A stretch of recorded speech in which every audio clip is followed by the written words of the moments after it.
शिक्षण घेऊन वापस आलात ना, बरोबर ना? हो, शिक्षण घेऊन ते लॉ घेऊन तुम्ही वापस आलात. हो, शिक्षण लॉ घेऊन वापस आला आणि शेवगाल वकिली सुरू केली.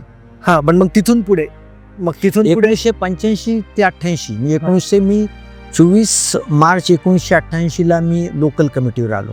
तर लोकल कमिटीला ते एकच वन मॅन ट्रस्टी होता, म्हणजे ऑन पेपर NN सत्ता हे एकमेव ट्रस्टी होते ऑन पेपर. आणि वडिलांनी जेवढं स्थापन केलं सगळं वडिलांनी केलं, तर he was not member of the तुम्हाला मी सांगितलं. तर मग त्यांच्याकडे आम्ही चक्रा मारायचो की असं चाललंय. तर आता ती वयस्कर स्वातंत्र्याने चांगली माणसं, पण माझ्यासारख्या पोरगेल्या माणसाचं ऐकायला ते थोडे तयार होणार. ते त्यांना जे ज्येष्ठ सिनियर वगैरे यांनी सांगितलं ते ऐकायचं. मग त्यांच्यावर मी संघर्ष माझा सुरू झाला.